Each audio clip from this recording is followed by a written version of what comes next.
उपकारी के द्वारा व्यक्ति कब उपकृत होता है? जब व्यक्ति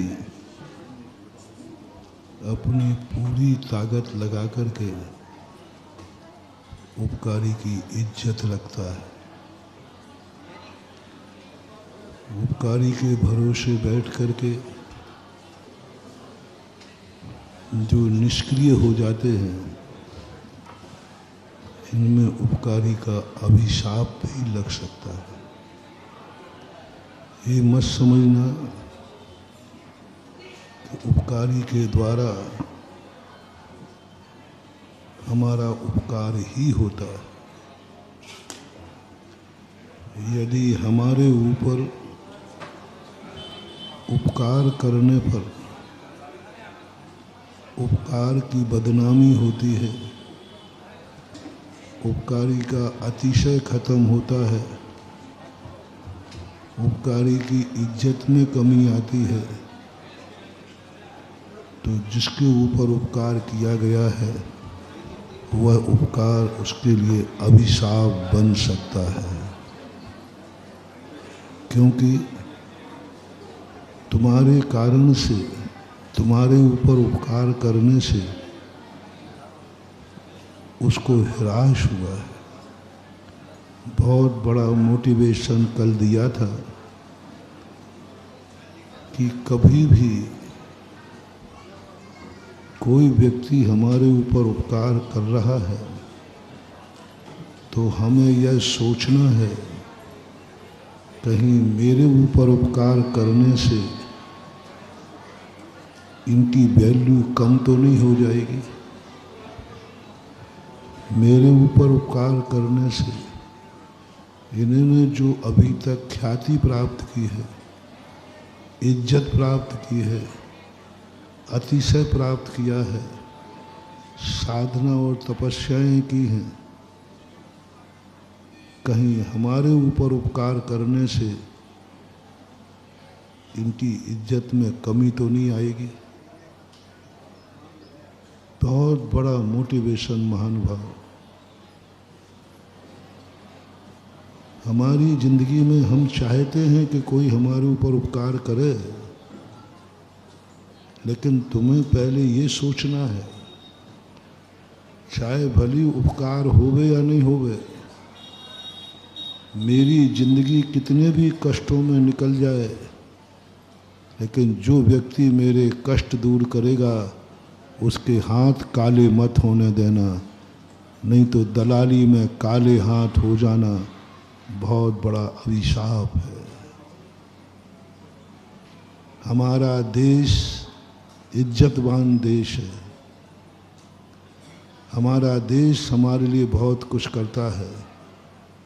कहीं ऐसा ना हो जाए कि हमारे कारण से ही हमारा देश बदनाम हो जाए। हमारे कारण से घर में भी तुम वो कार्य कर रहे हो, माँ बाप ने तुम्हें धन दिया, माँ बाप ने तुम्हें जन्म दिया, माँ बाप ने तुम्हें वसीयत दी। अब तुम्हारा कर्तव्य है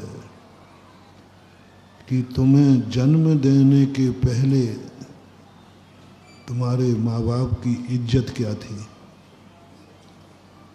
समाज में क्या पोजीशन थी, साधु संतों में उनका क्या इज्जत थी, वे किस नाम से जाने जाते थे। ये उपकार आपके ऊपर हुआ है। आपको आपके माता पिता ने जन्म दिया है कि नहीं? बोलते नहीं हो तो ये उपकार है कि अभिशाप? क्या पता अभिशाप मान रहे हो कि माँ बाप ने हमें जन्म देकर गलती की, इसलिए पूछ रहा हूँ। पूछने में कोई ऐतराज? क्या पता कोई कह रहे हो कि माँ बाप ने मुझे जन्म देकर बहुत बड़ी गलती की है। बोलो, माँ बाप ने जन्म देकर तुम्हारे ऊपर उपकार किया है कि नहीं, ये तुम्हें महसूस है कि नहीं? सबसे पहले मैं टाई जी से पूछूंगा, महंत बताओ मोहन जी, तुम्हारे पिताजी ने तुम्हें जन्म देकर अच्छा किया कि बुरा किया? बहुत बुरा। चलो तो अब पारस से तो पूछो ही नहीं, हैं? किसी से नहीं है। हमारे भक्तों में कोई व्यक्ति ऐसा हो ही नहीं सकता जो इस उपकार को ना माने। बस ये उपकार तो अपने सबके ऊपर है, पर अब कहीं ये उपकार अभिशाप न बन जाए, डर ये लग रहा है। ये उपकार तो हो गया, ये उपकार तो माँ बाप ने कर दिया, अब वो वापस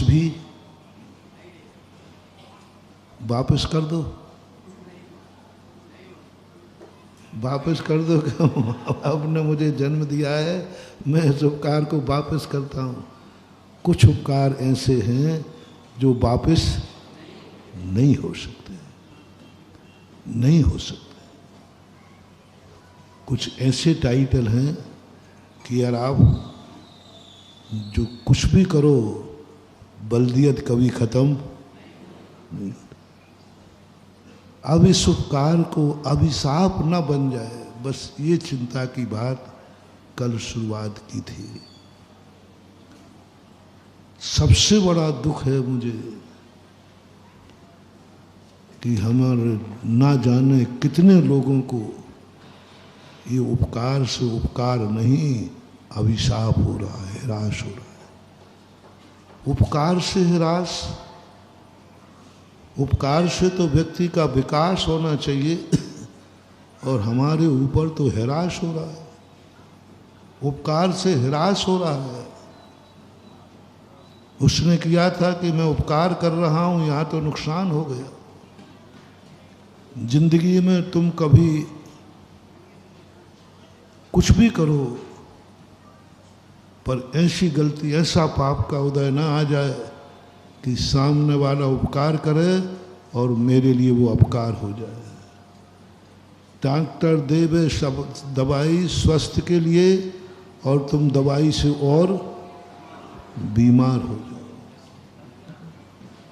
भोजन खिलावे माँ अच्छे के लिए, तुम्हें दस्त लग जाए। गुरु आशीर्वाद देवे अच्छे के लिए और तुम्हारा बुरा हो जाए। तुम मंदिर आओ अच्छे के लिए और तुम्हें नुकसान हो जाए। ऐसी निकृष्ट जिंदगी नहीं चाहिए। प्रार्थना करो, हे भगवान हमें और कोई शक्ति मिले या न मिले, और कोई मेरा पुण्य होवे या नहीं होवे, लेकिन कभी भी कोई मेरे ऊपर उपकार करे वो हमारी जिंदगी में अभिशाप न बन जाए। सामने वाला हित कर रहा है और मेरा अहित हो रहा है, ये बहुत खतरनाक चीज है। ये है संसार का सबसे बड़ा निकृष्ट जीव। जय जिनेंद्र, अगर आपको मेरी वीडियो अच्छी लगती है तो प्लीज़ मेरे चैनल को सब्सक्राइब करिए, लाइक करिए, शेयर करिए। इसी तरह से अपना प्यार मुझे देते रहिए।